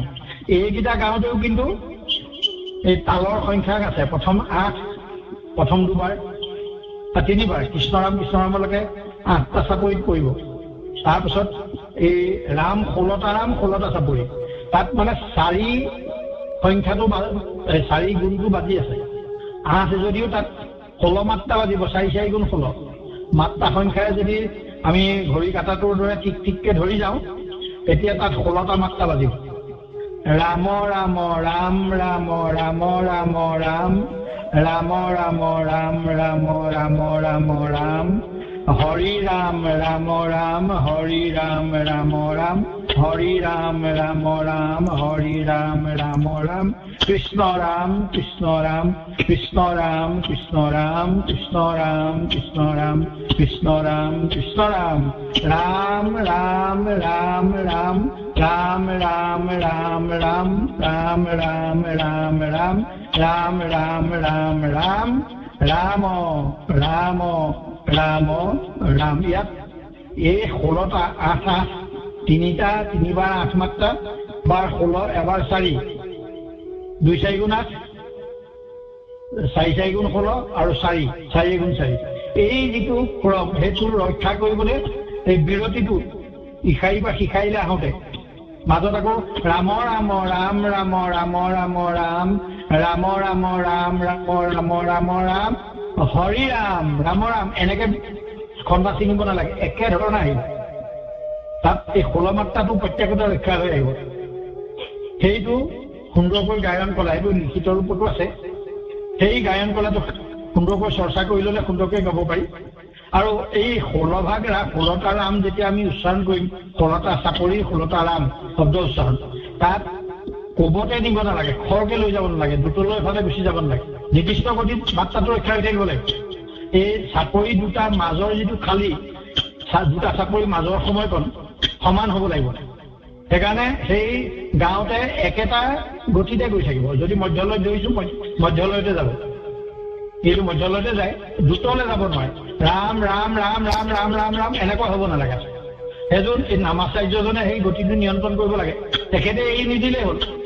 ভকতসকলে নিব খুজিছিলে, নিব নোৱাৰে, কাৰণ এখেতে এৰি দিয়া নাই নে, যিজনে গুৰি বঠা ধৰি আছে তেওঁ নিব খোজা নিবলৈ দিয়া নাই নে, বতাহে নিব নোৱাৰে। আকৌ এই গুৰি বঠাজনে ঠিককে ধৰি আছে, সেই ধৰি থাকিব লাগিব। তাৰ পাছতহে আমি ও হৰিৰাম কৰিম। কি জয় দিম 4 ভাগ, জয় দিয়াৰ পিছত অপৰাধ ভঞ্জনৰ ঘোষা গাম। এতিয়া আমি মানে সময়ৰ প্ৰতি লক্ষ্য ৰাখি কৰা হ'ল বুলি এটা অজুহাত দেখুৱায় যে সময়ৰ অকণমান আৰু ছুটি হৈছে, ভাৱৰীয়া ওলাব হ'ল, গায়ন ধৰিব হ'ল, নাম এই ভাওনাৰ সন্ধিয়া নামষাৰত বা মিতাহৰ দিনা সিদ্ধৰ নামষাৰত, এনেকুৱা কিছুমান ঠাইত অপৰাধ দিনাখন তৰুণাম নাৰায়ণ জানিনাম পুখুৰীখনে যেনে তেনে অপৰাধ খণ্ডন কৰক আৰু পিছত এনেকুৱা নিচিনা হয়। কিবা বৰ মানে ছুটিকতো, মই ছুটিকতোৱে শুনো। এই সেইভাগ নিৰ্দিষ্ট এটা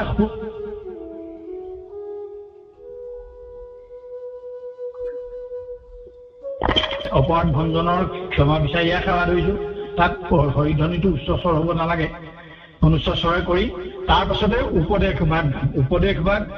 এই আমি যে আগতে কৈছিলো ভাগৱতো ইয়াৰ লগত ৰত্নাৱলীও, ৰত্নাকৰ শাস্ত্ৰ বা ইত্যাদি শাস্ত্ৰসমূহ জড়িত হৈছেই। গতিকে ভাগৱতৰে হওক য'ৰে হওক তাত নিৰ্দিষ্ট সুৰটো ৰক্ষা কৰি নাগালেও হ'ল, কিন্তু সেই সুৰটো যেন গাব খুজিছো, যেন ভাগৱতৰ সুৰটোক ৰক্ষা কৰিহে গাইছো, এই ভাৱটোৰে গাব লাগিব। শুনা সভা সদ পদ মহাভাগৱত পুৰাণৰ সূৰ্য শাস্ত্ৰ মহাভাগৱত, এইটো ভাগৱতৰ সুৰ।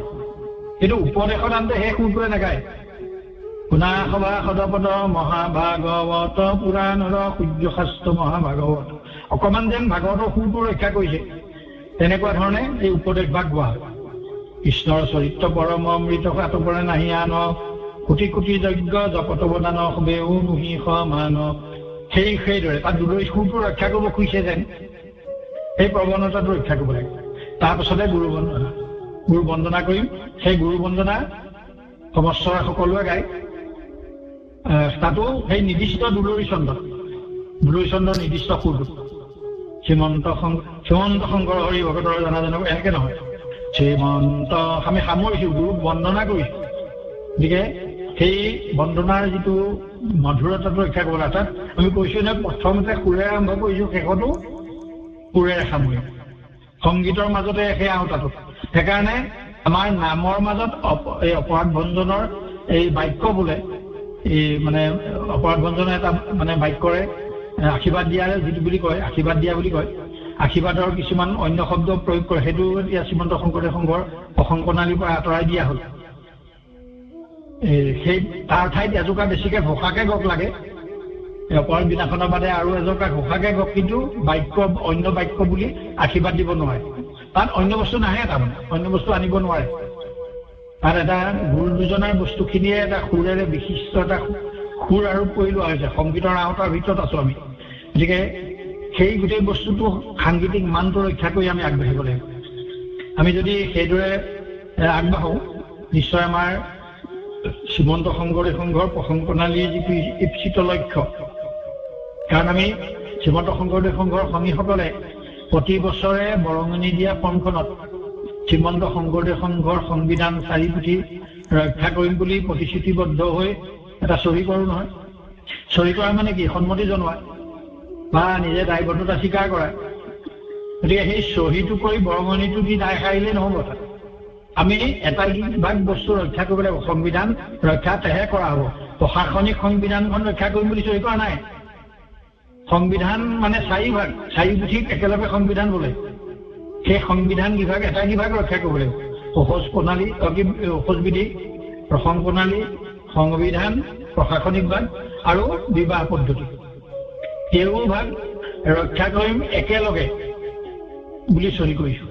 গতিকে প্ৰসংগ প্ৰণালীখন সংবিধানৰ ভাৱেৰে আমি যদি ৰক্ষা কৰিবলৈ যাওঁ, এই কথাখিনি আমি সংবিধানখন, প্ৰসং প্ৰণালী নামৰ সংবিধানখন আমি পুংখানুপুংখ পঢ়িব লাগিব। আৰু পঢ়িলেই তাত সকলো কথা একেবাৰে অতি সূক্ষ্ম সূক্ষ্ম কথাবোৰ তাত উল্লেখ আছে। গায়নৰ ব্যৱহাৰিক দিশটো উল্লেখ নাই, কিন্তু আপুনি প্ৰসংগ প্ৰণালীখন যদি খুব সুন্দৰকৈ পঢ়ো আমি, তাতে কথাবোৰ ওলাই যায়। কীৰ্তন এটা কেনেকে গামটো তাত নাই, কেনেকে গামটো শিকিব লাগিব এজনৰ ওচৰত। সেইটো ব্যৱহাৰিক জ্ঞান, সৈদ্ধান্তিক নহয়, সেইটো ব্যৱহাৰিক। গতিকে সেইটো আমি শিকিম, বেলেগ কথা।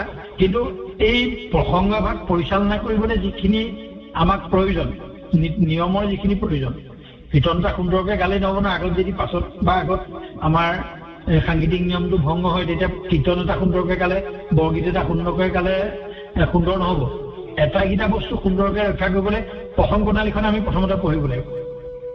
পঢ়িলে তাত গোটেই কথাখিনি সূক্ষ্মভাৱে দিয়া আছে।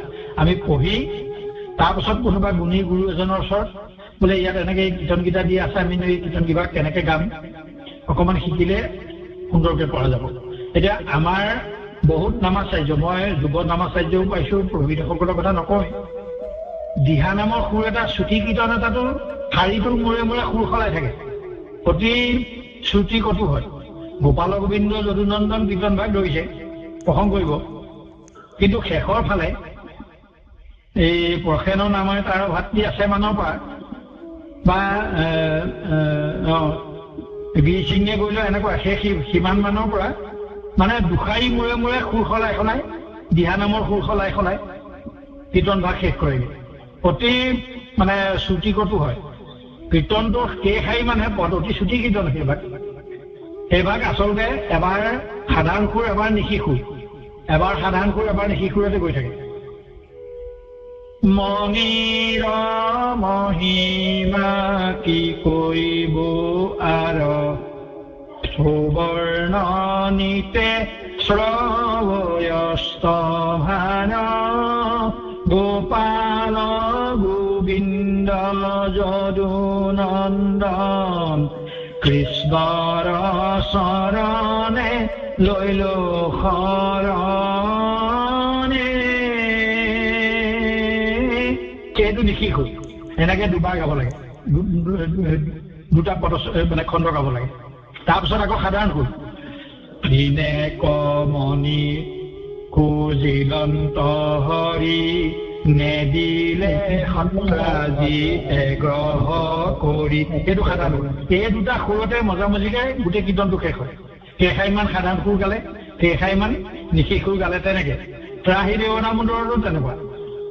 সেই তেনেকে সাধাৰণ সুৰ আৰু নিশি সুৰত গৈ গৈ থাকে। সময়টো হৈছে নেকি বাৰু? কৃষ্ণ কৃষ্ণ বাপ কৃষ্ণ ৰ'ব, মই চাই দিছোঁ কৃষ্ণ সময়টো 8:24 হ'ল। হ'লেও আপোনাক আমি সেৱা ধৰিছোঁ। আমাৰ ভকতসকলে যথেষ্ট ভাল পাইছে, মানে মেছেজ আহি আছে। সেয়েহে আপুনি আৰু 5 মিনিট বহক, 8:30 বজাৰ লগে লগে শেষ কৰিব। কৃষ্ণ কৃষ্ণ, মোক সময় হ'লে অকণমান মনত পেলাই দিব। হয়, আমি কৃপা হ'ব, কৃপা কৰিব। এতিয়া আমি ত্ৰাহি দেৱতা মুদৰ কীৰ্তন ভাগতো ঠিক তেনেকুৱাই, এবাৰ সাধাৰণ সুৰ, এবাৰ নিশি সুৰ।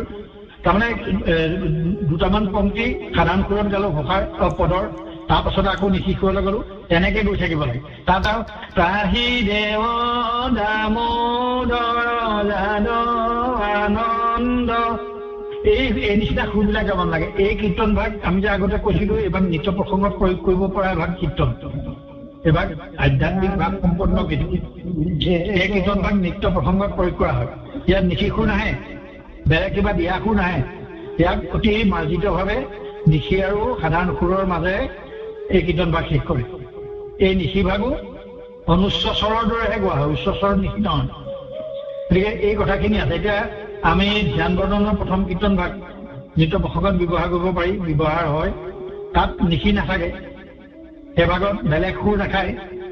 এনেকুৱা কথাবিলাক আমি আচলতে অলপমান শিকিব লগা আছে। আমি গুৰু গুণী এজনৰ ওচৰত এই কথাখিনি আমি পৰ্যালোচনা কৰি চৰ্চা কৰি এই সূক্ষ্ম কথাখিনি আমি যদি সুন্দৰকৈ আয়ত্ত কৰি লওঁ, তেতিয়া আমাৰ প্ৰসংগৰ এই গুৰু মানে শ্ৰীমন্ত শংকৰদেৱ সংঘৰ গুৰুগৃহৰ যিটো ঈপ্সিত লক্ষ্য, আমি শ্ৰীমন্ত শংকৰদেৱ সংঘক গুৰুগৃহ বুলি মান্যতা দিওঁ।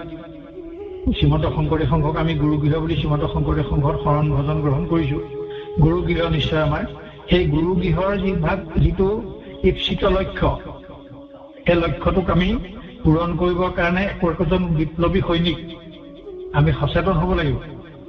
সচেতন হ'লে আমি সেই সচেতনতাৰে এই বিষয়সমূহ আয়ত্ত কৰি প্ৰদৰ্শন প্ৰচাৰ প্ৰসাৰ কৰাৰ ক্ষেত্ৰত শ্ৰীমন্ত শংকৰদেৱ সংঘৰ এজন মানে বিপ্লৱী সৈনিক হিচাপে আমি আগবাঢ়ি গ'লেহে শ্ৰীমন্ত শংকৰদেৱ সংঘৰ লক্ষ্য উদ্দেশ্য পূৰ্ণ হ'ব। আমাৰ সংবিধানত উদ্দেশ্যকেইটা দিয়া আছে ধুনীয়াকে। সেই উদ্দেশ্যসমূহ আমি পূৰণ কৰিবলৈ হ'লে আমি অকল এই প্ৰসংগ প্ৰণালীৰ ক্ষেত্ৰতে মই ক'ব খোজা নাই, অন্যখিনিও সাংগীতিক অন্যখিনি বস্তু পাঠ এভাগ কৰিছোঁ, নামঘোষাই হওক। এতিয়া কীৰ্তন আৰু ঘোষা, মই মাজে এইখিনিতে কৈছোঁ এটা কথা, কীৰ্তন আৰু ঘোষাৰ যিভাগ সুৰ, প্ৰাথৰ সুৰ, অন্য শাস্ত্ৰ গাব নোৱাৰি, বিশেষকে ঘোষাৰে নোৱাৰি। ঘোষাৰ সুৰেৰে অন্য শাস্ত্ৰ যদি পাঠ কৰা হয় অপৰাধহে হ'ব, পুণ্য নহয়। আৰু কীৰ্তনৰ সুৰেৰে বেলেগ গাব নোৱাৰি, ভাগৱতৰ সুৰ এটা আনি কীৰ্তনত গাবহি নোৱাৰি। আমাৰ এতিয়া সেইটোকে হৈছে সৰ্বসাধাৰণতে, এই কীৰ্তন আৰু ঘোষাৰ সুৰ চৰ্চাৰ অভাৱত কীৰ্তন ঘোষাৰ সুৰবোৰ আমাৰ প্ৰবীণ লোকসকলৰ লগতে কিছুমান হেৰাই গৈছে। আমি সেই সুৰবোৰ সংগ্ৰহ কৰি শিকিব লাগে আৰু শিকাব লাগে। কীৰ্তনৰ যিবিলাক অতি সৌন্দৰ্যমূলক সুৰ, শুনিলে শুনি থাকিবলৈ মন যোৱা, ৰাতি ৰাতি সেৰাতি পঢ়ে আগৰ সেৰাতি সুৰ, আপোনাৰ টোপনি নাহে, আপুনি বহি লৈ শুনি থাকিবলৈ মন যাব, ইমান সুন্দৰ সুৰ। আগৰ পাঠৰ অনুষ্ঠানবিলাকত, বৰসভা আদি এনেকুৱা অনুষ্ঠানবিলাকত সেই সুৰসমূহ, তাৰ যিটো স্বকীয়তা, ভাগৱতৰ সুৰত আনি সোমোৱালে কীৰ্তনৰ সেই স্বকীয়তাটো নাথাকে, ম্লান হয়। গতিকে আমি সেই সুৰসমূহ আয়ত্ব কৰিব লাগে। ঘোষাৰ নিৰ্দিষ্ট সুৰ আছে প্ৰত্যেক ঘোষাৰে। আমাৰ এতিয়া লেচাৰী মানুহলৈকে অকণমান শুদ্ধকে যেনে তেনে গাই বাৰু, কিন্তু পিছৰ চোৱা নামঘোষা সুৰ গোৱা ভকত আমাৰ মাজত এতিয়া খুব কম ওলাব বিচাৰিছে। গতিকে এই কথাখিনিৰ ওপৰত আমি অকণমান গুৰুত্ব দিব লাগে। আমি এতিয়া আচলতে এই প্ৰাথমিকৰ পৰা মূললৈকে এই 4টা স্তৰত, বিশেষকে প্ৰাথমিকবিলাকত আমি পষেকত বা ছমাহত মাহেকত আমি অনুষ্ঠান একোটা পাতি আমি কিবা আলোচনা চক্ৰ, সাহিত্যৰ দিশৰ আলোচনা চক্ৰবোৰ প্ৰায় হয়, বিভিন্ন বক্তৃতা প্ৰদান হৈছে আজিকালি অনুষ্ঠানবোৰ। সেইবোৰ নকৰি আমি গুৰু তিথিতে হওক, জন্মাষ্টমীতে হওক বা তেনেকুৱা বাৰ্ষিক অনুষ্ঠানবিলাকতে হওক আমাৰ বা অধিৱেশনতে হওক, আমি এই ধৰণৰ চৰ্চা সত্ৰবিলাক পাতিব লাগে। এইবাৰ আমি মাধৱ পুৰুষৰ জন্মোৎসৱ ভাগ কীৰ্তন ঘোষাৰ সুৰৰ ওপৰত আমি এটা পৰ্যালোচনা প্ৰশিক্ষণ অনুষ্ঠান এটা কৰোঁ। মাধৱদেৱৰ জন্মোৎসৱ ভাগ সেইদৰে উদযাপিত কৰিব পাৰি। জন্মাষ্টমীটোও পাৰি। জন্মাষ্টমীটো শিশুসকলক লগ লগাই লোৱা হৈছে শিশু কল্যাণ দিৱস। কল্যাণ মানে এনেকুৱা কথাৰে কল্যাণ কৰিব লাগে, তেওঁলোকক সুন্দৰকৈ ঘোষা গাবলৈ শিকাব লাগে, কীৰ্তন গাবলৈ শিকাব লাগে, তাত আইবাসকলো থাকে, তেখেতসকলেও শিকিব। এই নিচিনা আমি প্ৰশিক্ষণ সত্ৰসমূহ উদযাপন কৰিব লাগে প্ৰাথমিকত। বিশেষকৈ শ্ৰীমন্ত শংকৰদেৱ সংঘৰ ভৰিতলৰ মাটি টুকুৰা প্ৰাথমিকৰ ওপৰত ভৰ দিয়ে শ্ৰীমন্ত শংকৰদেৱ সংঘ থিয় হৈ আছে। প্ৰাথমিকৰ সংগীসকলৰ ওপৰত ভৰ দি প্ৰাথমিক এখনেহে শ্ৰীমন্ত শংকৰদেৱ সংঘক ৰক্ষা কৰি আছে। এই শ্ৰীমন্ত শংকৰদেৱ সংঘৰ প্ৰতিটো কথা প্ৰাথমিকত প্ৰতিফলিত হয়।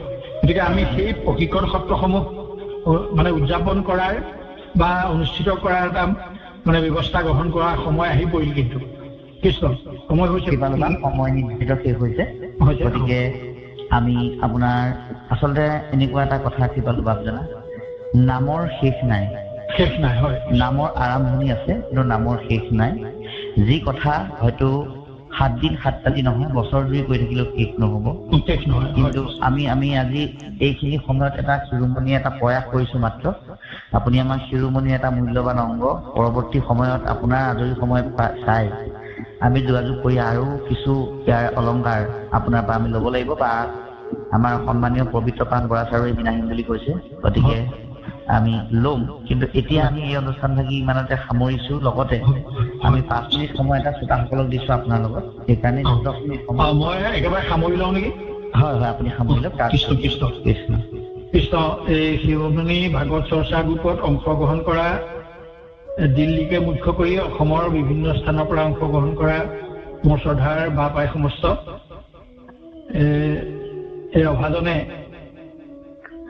এই নাম প্ৰসংগ পৰ্যালোচনা অনুষ্ঠানটিত অংশগ্ৰহণ কৰি আমাৰ সীমিত জ্ঞানেৰে আমাৰ সাধ্য অনুযায়ী আপোনালোকৰ আগত 2-এটি কথা আগবঢ়ালো। আমি আগতেই উল্লেখ কৰিছো, আমি এই বিষয়টোত আপোনালোকে বিশেষ কিবা ব্যক্তি বুলি ভাবিব নালাগে। আমি সিমানৰ নহয়, আমি এজন মাত্ৰ নিকিন ছাত্ৰহে। আমি এতিয়াও ছাত্ৰ হৈ আছো, কিবা দায়িত্ব পালন কৰিছো, এইটো সুকীয়া কথা। কিন্তু আমাৰো বহুত কথা শিকিব লগা আছে। গুৰুৰ মুখে ইমানখিনি কথা শিকিছো আৰু শিকিব লগা বহুত কথা আছে। এই গুৰুৰ মুখৰ পৰা আমি যিখিনি কথা পাইছো তাৰে কেইটামান অংশ, কেইটামান বিষয় আপোনালোকৰ আগত আপোনালোকৰ জ্ঞাতাৰ্থে আগবঢ়োৱা হৈছে। এইখিনি কৰিবলৈ যাওঁতে আমাৰ অনিচ্ছাকৃত অনেক অপৰাধ হৈছে, নিশ্চয় অপৰাধ হৈছে, বঢ়া টুটা আগপাছ কিবা হৈছে। গতিকে সমস্ত অপৰাধ ভঞ্জন কৰি তোমৰাসৱ মহামহন্তৰ অভয় চৰণ কমলত আমাক এফাৰি মাত্ৰ ঠাই দি কৃপা কৰিব অৰ্থে আমি এফাকি প্ৰভুৰ বাণীৰে তোমৰাসৱৰ অভয় চৰণলৈ শ্ৰীনত কৰি সেৱা নিবেদন কৰিছো। লগতে আমাৰ সত্ৰাধিকাৰ বাপজনে আপুনি ঘোষাভাগ গোৱাৰ পিছতে এতিয়া আশীৰ্বাদ প্ৰদান কৰিব। তোমাৰ ভিতৰ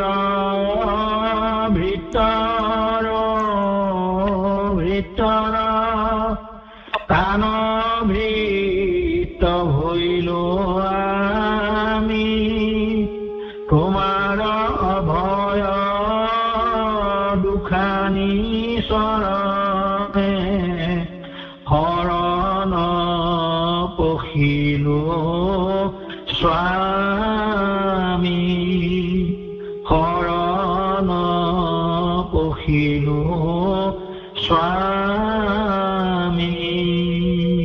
কৃষ্ণ কৃষ্ণ কৃষ্ণ কৃষ্ণ কৃষ্ণ হরি কৃষ্ণ হরি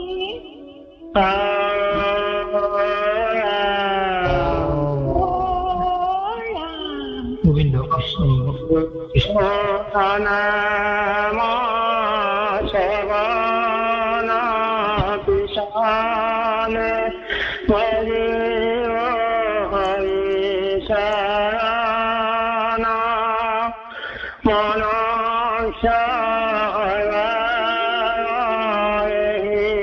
মান মাত জানামি